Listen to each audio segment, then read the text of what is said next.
आप सभी को मेरा नमस्ते। एमए योगा के कोर्स के अंतर्गत एक सब्जेक्ट आता है जिसका नाम है योग मनोविज्ञान and Ayurveda, yoga psychology and Ayurveda. इस सब्जेक्ट के अंतर्गत एक लॉन्ग आंसर्ड क्वेश्चन पूछा जाता है। मानव स्वास्थ्य को समग्र रूप से प्रभावित करने वाले कारकों की व्याख्या कीजिए। तो इसके उत्तर के बारे में हम चर्चा करेंगे।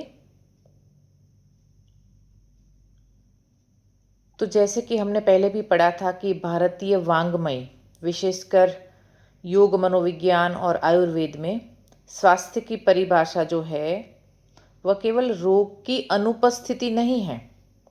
सिर्फ रोग का न होना उसका अर्थ स्वास्थ्य नहीं है, परंतु स्वास्थ्य क्या है? एक गतिशील संतुलन है जिसमें शरीर, मन, इंद्रिया और आत्मा एक साथ समरसता में कार्य करते हैं, तभी हम उस व्यक्ति को स्वस्थ कह सकते हैं।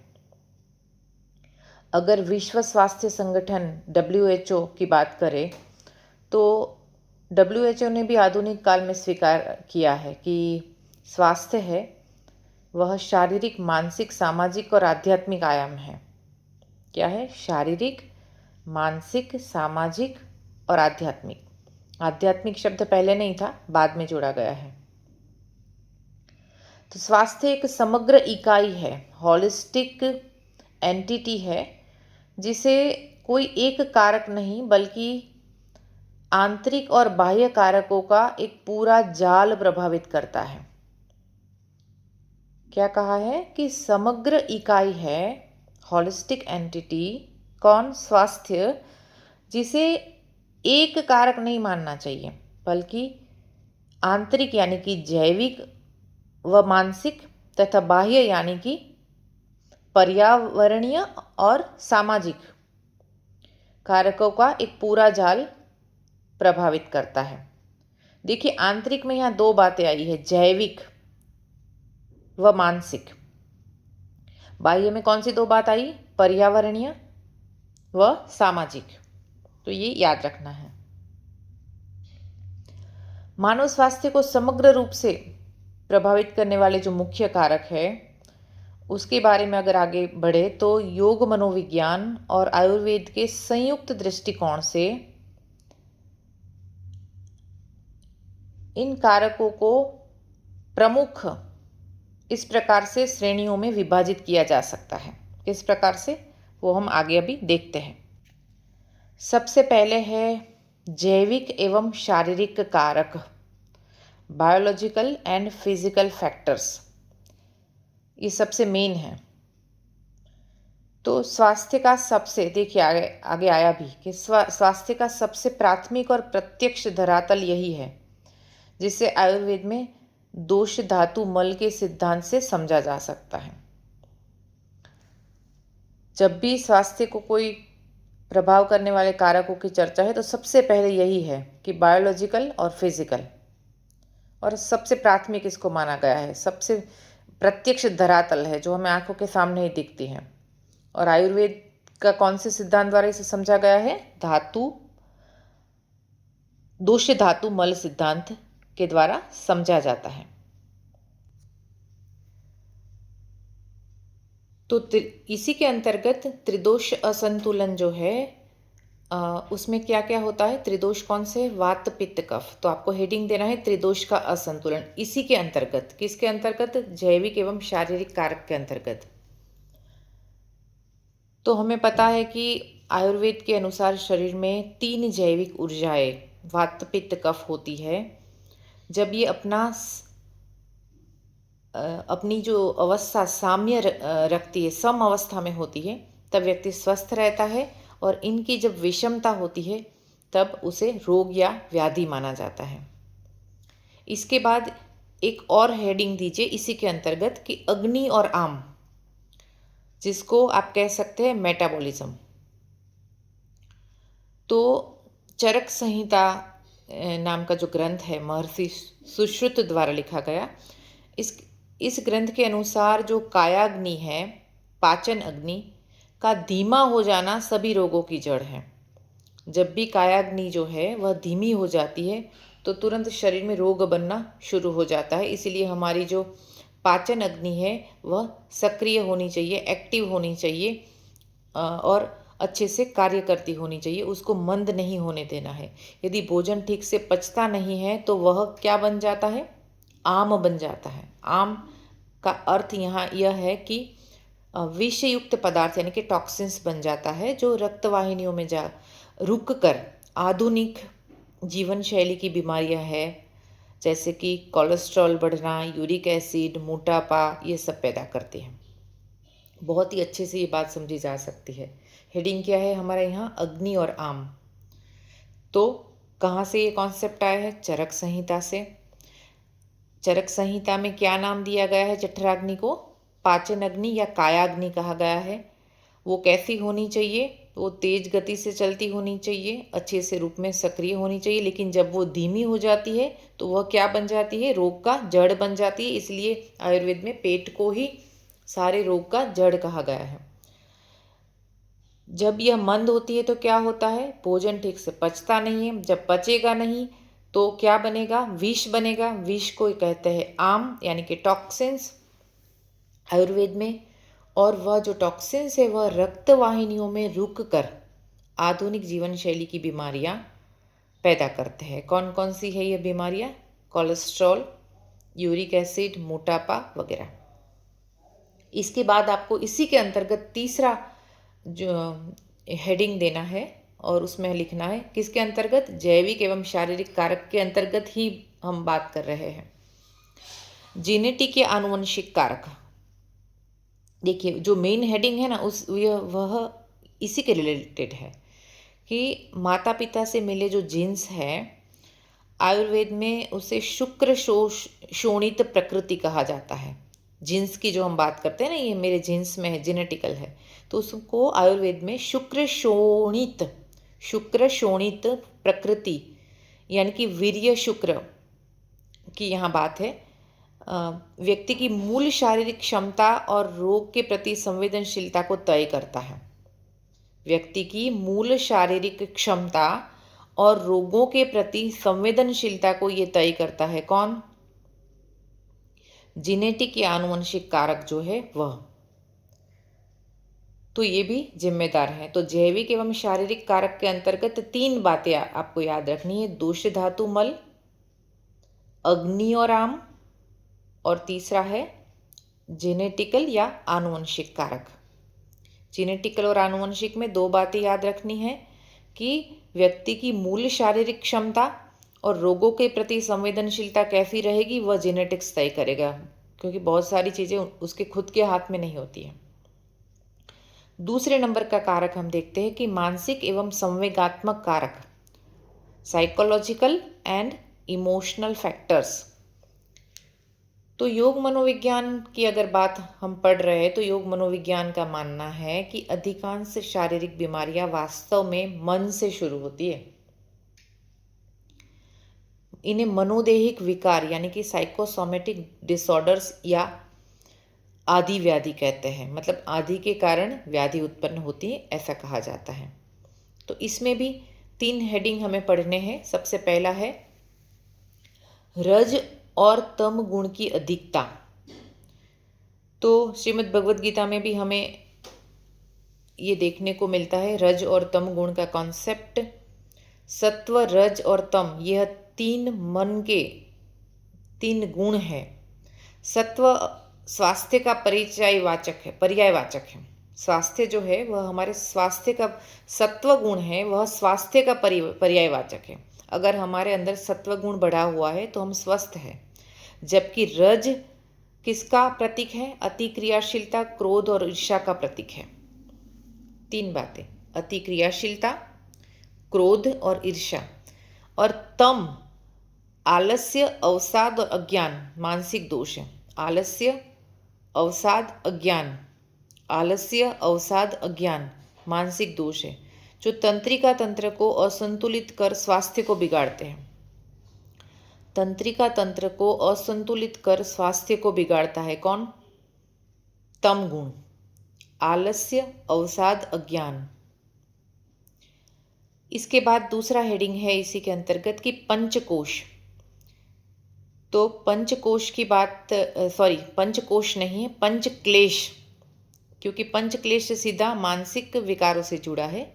तो पंचक्लेश की बात महर्षि पतंजलि जी ने भी बताई है कि अविद्या, अस्मिता, राग, द्वेष और अभिनिवेश, ये 5 क्लेश व्यक्ति के भीतर तनाव और अशांति पैदा करते हैं, दुख का कारण है, जिससे व्यक्ति की रोग प्रतिरोधक क्षमता यानी कि इम्यूनिटी कमज़ोर होती है। उसके बाद तीसरा हेडिंग है संवेगात्मक अस्थिरता। तो जो व्यक्ति अपने संवेग है, जैसे कि क्रोध है, भय है, चिंता है, इसको प्रबंधित नहीं कर पाता है, उसको मैनेज करना होता है। जब भी मानसिक स्वस्थता व्यक्ति के अंदर होती है तो वह व्यक्ति इन सबको प्रबंधित कर सकता है, क्रोध, भय, चिंता सबको। उसका स्वायत्त तंत्रिका तंत्र हमेशा लड़ो या भागो, फाइट एंड फ्लाइट की स्थिति में रहता है, जिससे उच्च रक्तचाप और हृदय रोग होते हैं ऐसे व्यक्तियों को। तो हमें संवेगात्मक अस्थिरता होने के कारण भी मानसिक एवं मानसिक स्वास्थ्य हमारा वीक हो जाता है। तो ये भी एक कारकों में ही आता है, जिसके अंतर्गत क्या है कि व्यक्ति अपने संवेग को प्रबंधित नहीं कर सकता, मैनेज नहीं कर सकता। कैसे संवेग है? क्रोध, भय, चिंता वगैरह, और उसके कारण हमेशा वह फाइट एंड फ्लाइट मोड में ही रहता है, जिसे कहा जाता है लड़ो या भागो, जो सिंपैथेटिक नर्वस सिस्टम का पार्ट है। जबकि होनी कौन सी चाहिए? पैरासिम्पैथेटिक नर्वस सिस्टम ज़्यादा चलनी चाहिए, रेस्ट एंड रिलैक्स मोड ज़्यादा होना चाहिए। और इसके कारण उस व्यक्ति में उच्च रक्तचाप, हृदय रोग जैसी बीमारियां पैदा होती हैं। उसके बाद तीसरे नंबर का कारक आता है आहार और पोषण संबंधी कारक, डाइटरी एंड न्यूट्रिशनल फैक्टर्स। तो व्यक्ति के स्वास्थ्य को ये भी बहुत ही प्रभावी करता है ये कारक, क्योंकि आपने सुना होगा जैसा अन्न वैसा मन और जैसा मन वैसा तन। इस सिद्धांत समग्र स्वास्थ्य का आधार है। तो इसके भी जो हेडिंग है उसमें सबसे पहला हेडिंग है कि मित आहार और सात्विक आहार। तो योग मनोविज्ञान और भगवद गीता के अनुसार भोजन सात्विक, ताजा, सुपाच्य और मित का अर्थ है भूख से थोड़ा कम खाना, ऐसा होना चाहिए। फिर से रिपीट करते हैं, कैसा होना चाहिए? भोजन सात्विक होना चाहिए, ताजा, सुपाच्य, मित होना चाहिए।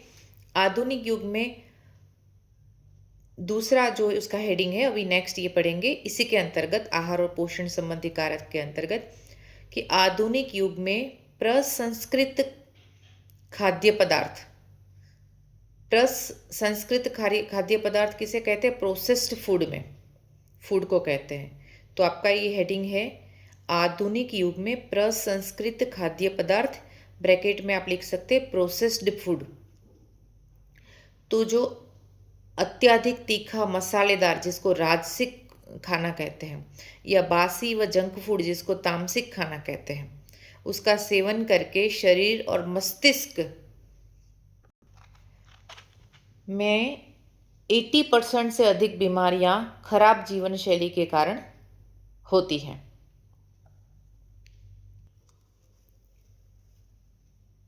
ये लाइन थोड़ी फिर से देखते हैं कि जब भी हम अत्यधिक तीखा, मसालेदार, बासी व जंक फूड खाने का सेवन करते हैं तो शरीर और मस्तिष्क यानी कि ब्रेन की रासायनिक संरचना विकृत हो जाती है। और याद रखना, तीखा और मसालेदार खाना किसे कहते हैं? राजसिक को, और बासी तथा जंक फूड कहा जाता है तामसिक को। तो जब भी राजसिक और तामसिक खाने का हम ज़्यादा ग्रहण करते हैं तो शरीर के साथ साथ मस्तिष्क की रासायनिक संरचना विकृत हो जाती है, जो मानसिक अवसाद और शारीरिक अस्वस्थता को जन्म देती है। तो आहार और पोषण संबंधी कारक में हमने दो मेन मुद्दे पढ़े। पहला था मिताहार और सात्विक आहार जो होना चाहिए, और दूसरा मुद्दा है कि जंक फूड है जिसको आधुनिक युग में प्रसंस्कृत खाद्य पदार्थ कहा जाता है, उसका सेवन हमें कम करना चाहिए क्योंकि वह मानसिक अवसाद और शारीरिक अस्वस्थता को जन्म देता है। उसके बाद नेक्स्ट जो चौथे नंबर का कारक है वह है जीवन शैली और आचरण संबंधी कारक। हेडिंग आप दे सकते हैं चौथे नंबर के कारक में जीवन शैली यानी कि लाइफस्टाइल और आचरण यानी कि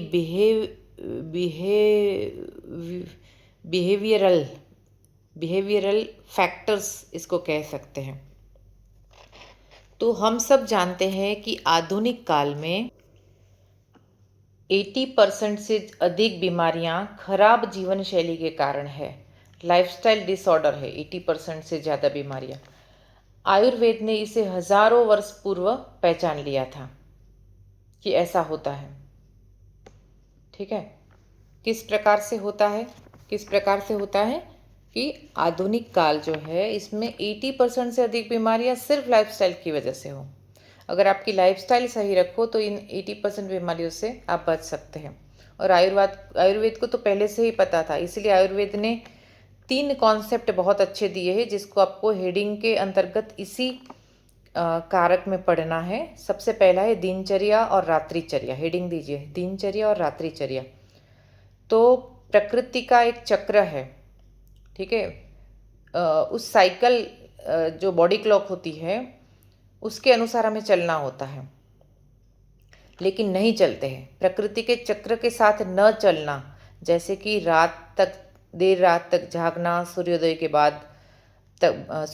बाद तक सोना, शरीर की जैविक घड़ी यानी कि सर्केडियम रिदम को नष्ट कर देना, चरक संहिता में स्वस्थ रहने के लिए ब्रह्म मुहूर्त में उठने और ऋतु के अनुसार दिनचर्या बदलने पर विशेष बल दिया गया है।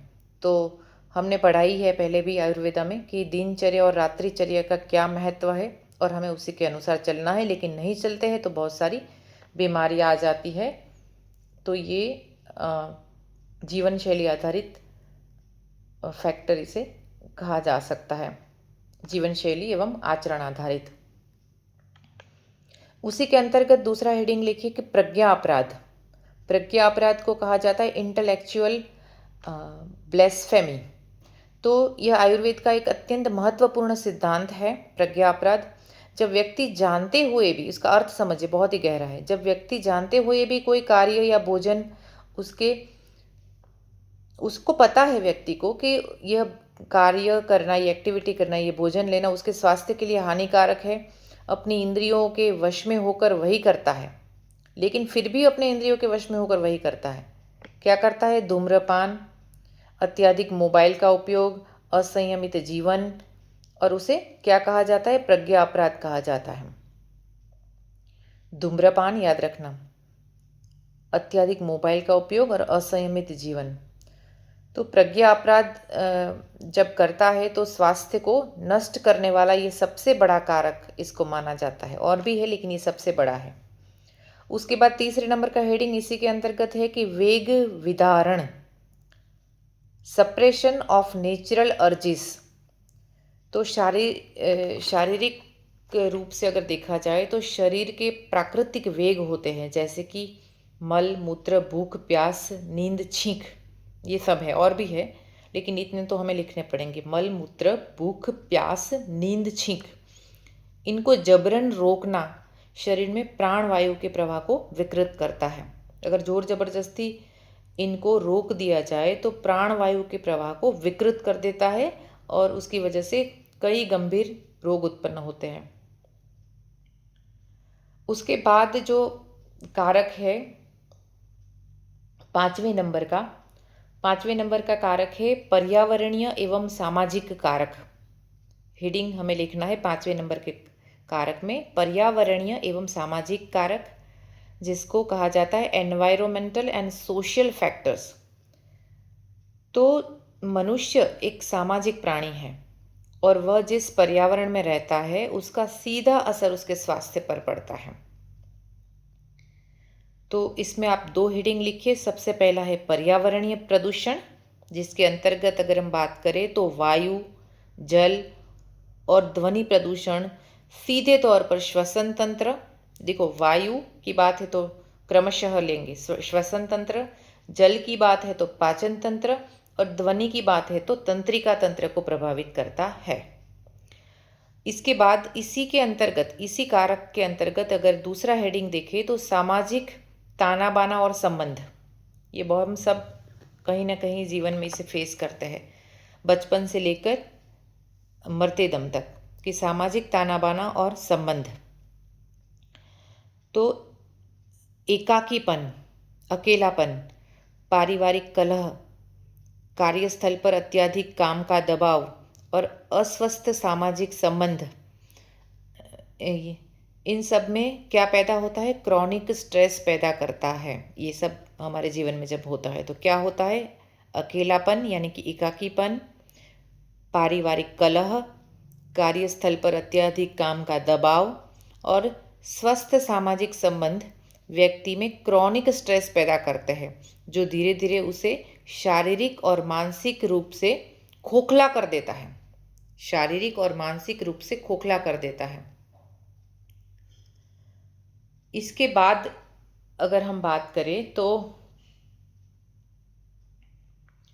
पुनर्स्थापना, कि भाई चलो हमने इतने कारक तो पढ़ लिए, 5 कारक पढ़ लिया, लेकिन स्वास्थ्य की पुनर्स्थापना करेंगे कैसे? समग्र स्वास्थ्य की, तो समग्र स्वास्थ्य की पूर्ण स्थापना आप हेडिंग दीजिए। तो यौगिक और आयुर्वेदिक समाधान उसका क्या है वह हम यहाँ पढ़ेंगे कि यौगिक और आयुर्वेदिक समाधान के अनुसार इन सभी हानिकारक कारकों के प्रभाव को कम करने और स्वास्थ्य को समग्र होलिस्टिक बनाने के लिए हमें सबसे पहले तो क्या करना चाहिए? सबसे पहले हमें महत्व देना चाहिए, आप हेडिंग भी दे सकते हैं कि सत्वावजयी चिकित्सा। सत्वावजयी चिकित्सा पुनर्स्थापना के अंतर्गत हेडिंग दीजिए। कहाँ वर्णित है यह चिकित्सा? सत्वावजयी चिकित्सा चरक संहिता में वर्णित है, महर्षि चरक ने दी है। उसका अर्थ क्या है कि मन को अहितकारिक विषयों से हटाकर सकारात्मकता की ओर ले जाना। सत्वावजयी चिकित्सा का अर्थ है मन को हितकारी विषयों से हटाकर सकारात्मकता की ओर ले जाना। तो यह पुनर्स्थापना में मदद करेगा। किसकी पुनर्स्थापना में? स्वास्थ्य की। उसके बाद इसी के अंतर्गत दूसरा हेडिंग दीजिए, अष्टांग योग का पालन। तो यम और नियम सामाजिक व व्यक्तिगत व्यवहार को सुधारते हैं। जब हम यम नियम का पालन करते हैं तो क्या होता है? सामाजिक और व्यक्तिगत व्यवहार सुधरता है। आसन और प्राणायाम शारीरिक व प्राणिक ऊर्जा को संतुलित करते हैं तथा धारणा ध्यान मानसिक स्थिरता प्रदान करते हैं। और मानसिक स्थिरता को कहा जाता है होम्योस्टेसिस कंडीशन कहा जाता है शरीर की। तो हमें अष्टांग योग का पालन करना है। उसके बाद तीसरा हेडिंग इसी के अंतर्गत पुनर्स्थापना में कि आचार रसायन। आचार रसायन कहाँ का कॉन्सेप्ट है? आयुर्वेद का, कि सदाचार, सत्य बोलना, अहिंसा और क्रोध न करना, इसे आयुर्वेद में एक मानसिक रसायन यानी कि टॉनिक माना गया है, जो क्या करता है? हमें दीर्घायु और पूर्ण स्वास्थ्य प्रदान करता है, लंबा आयुष्य देता है। और आयुष्य लंबा हो वह काफ़ी नहीं है, स्वस्थ जीवन भी चाहिए। भले लंबा जीवन हो लेकिन वो स्वस्थ होना चाहिए, तो वो भी प्रदान करता है।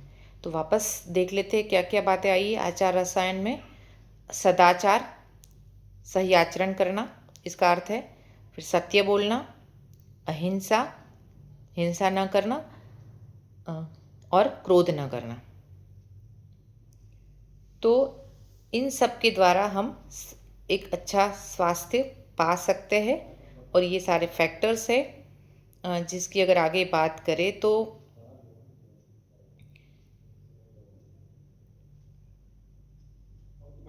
नकारात्मक प्रभाव से बचकर अगर हम इसके निष्कर्ष की बात करें तो मानव स्वास्थ्य कोई स्थिर अवस्था नहीं है, कि जिसे केवल दवाओं से प्राप्त किया जा सके। मानव स्वास्थ्य एक बहुआयामी संतुलन है। हमारे जैविक दोष, मानसिक वृत्तियाँ, आहार की शुद्धता, दिनचर्या का अनुशासन और सामाजिक पर्यावरणीय स्थितियाँ मिलकर हमें हमारा स्वास्थ्य निर्धारित करती है। कोई व्यक्ति इन सभी कारकों को समझकर भगवद गीता का जो श्लोक है युक्ताहार विहारस्य, संतुलित आहार और अनुशासित जीवन शैली के सिद्धांत को अपनाता है तो वह इन कारकों के नकारात्मक प्रभाव से बचकर शारीरिक रूप से निरोग, मानसिक रूप से शांत और आध्यात्मिक रूप से आनंदित जीवन प्राप्त कर सकता है और इसे ही एक समग्र स्वास्थ्य कहा जाता है। कैसे? शारीरिक रूप से निरोगी रहकर, मानसिक रूप से शांत रहकर और आध्यात्मिक रूप से आनंदित जीवन जीकर समग्र स्वास्थ्य प्राप्त कर सकता है।